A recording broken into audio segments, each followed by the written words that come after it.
Today we're going to look at the Warriors' triple switch concept that they use to keep their bigs in the paint and their guards out on the perimeter as much as possible. This concept is used to neutralize any size mismatches that occur as a result of their switching. A weakness in all the switching the Warriors do is that the guard that was the on-ball defender prior to the switch is left guarding a much bigger player rolling to the rim.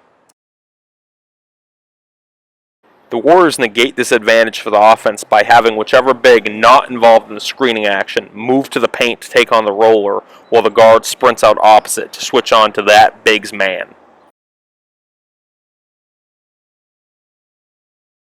Here, Durant switches onto Mills with LaMarcus Aldridge rolling into the paint to post up the smaller Klay Thompson. Seeing this, Draymond Green moves into the paint to take on Aldridge while yelling at Klay to take his man, Simmons, in the corner.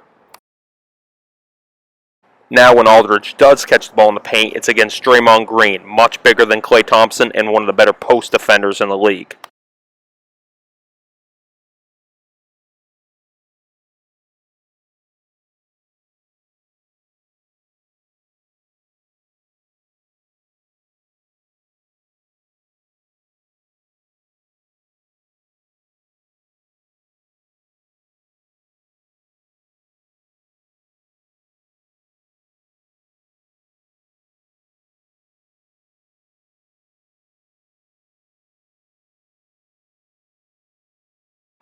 Another defensive concept used by the Warriors is an emergency post switch, or what's called a scram switch.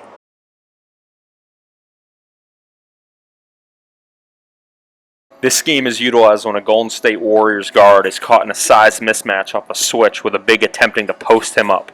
Green alertly recognizes the mismatch and moves over to switch onto the big, telling the guard to scram to the weak side. Here off a missed shot, Golden State finds their matchups distorted with Klay Thompson stuck guarding Kevin Love. As Love works to duck in on a smaller Thompson, Green moves off of his man to switch onto Love, arriving just as Love is catching the post feed. This kind of thing is an example of something the Warriors can only do because they have Draymond Green on their roster. There seemingly isn't another player in the league with the defensive instincts to pull this kind of switch off. This isn't a scheme or a coverage. I doubt it's something Golden State's coaching staff has even discussed with Draymond. It's really just an incident where the league's most instinctive player is acting on his instincts to take away an advantage the offense has created. It's important to note that, according to Synergy, Draymond finished 5th in the NBA for fewest points allowed per post-up, minimum 100 possessions.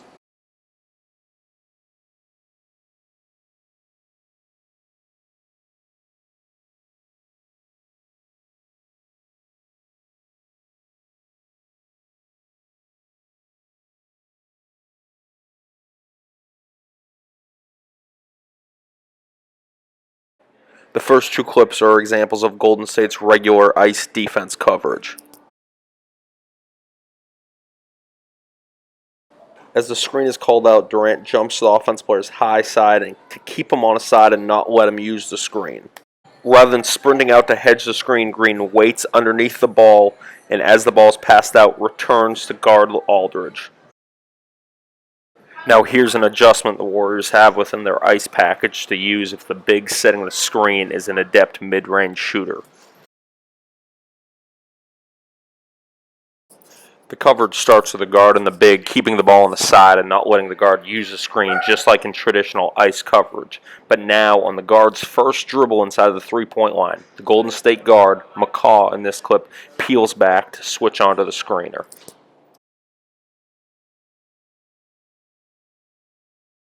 Here, Curry switches on to Aldridge, and when Aldridge begins to back in the much smaller Curry, Draymond Green comes over and executes a scram switch. Here, Thompson jumps to Murray's high side to prevent him from using the screen, and on Murray's first dribble inside the three-point line, Thompson drifts back to take on Aldridge.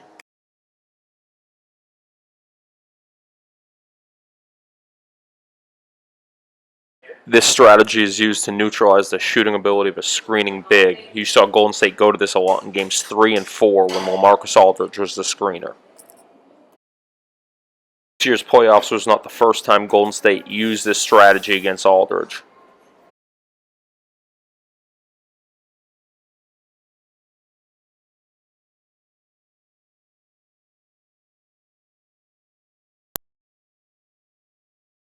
Patrick McCaw plays his pin down perfectly. He gives McCollum only one way to go, allowing no back cuts, and then he trails CJ off the screen. When Zaza recognizes the threat of McCollum coming off the screen to shoot, he moves up to take him on the catch, and McCaw drifts back to switch on to Vonleh. Here's another good example of this concept. Curry trails McCollum on the pin down. As he curls it, Green steps up to take him as Curry fades back to take on Aminu. It's important to note that this coverage is executed when a 5-man is involved in the screen. It's different, obviously, than a basic down-screen switch you see with the Warriors' death lineup. The two best teams in the NBA at executing this coverage are the San Antonio Spurs and the Utah Jazz. Here you see Kawhi Leonard trailing Eric Gordon off the pin down. On any curl, the big communicates a switch and takes the cutter. Leonard switches onto the screener. Here's the Utah Jazz executing the strategy to perfection. DeRozan's curl triggers an automatic switch, Ingles with a steal. Today we're going to look at a defensive tactic that the Golden State Warriors have mastered in guarding against the late clock high pick and roll.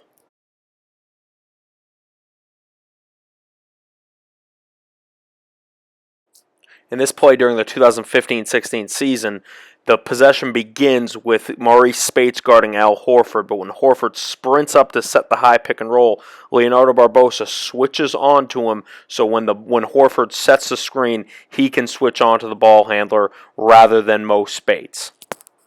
By deploying this tactic, the Warriors really utilize the defensive ability of Draymond Green, often switching him onto the screener so they can switch the high pick and roll, and Green takes on the ball handler. With such a short clock, the Warriors aren't necessarily worried about the size mismatch on the rolling big. This play against the Sixers really exposes another layer to the defensive tactic and really shows the sophistication of the Golden State Warriors defense during the 2015-16 season. Rather than switching Steph Curry onto the rolling Nerlens Noel, Andrew Bogut recognizes that and waves Curry into the corner to guard Nick Stauskas as he takes on the roller.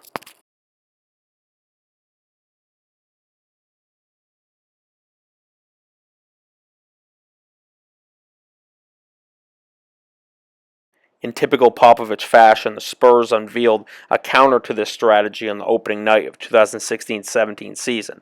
Here they faked the high pick and roll, and as David West switched off of the screener sprinting up the court, Manu Ginobili throws ahead to John Simmons on the wing, who attacks the slower West off the dribble.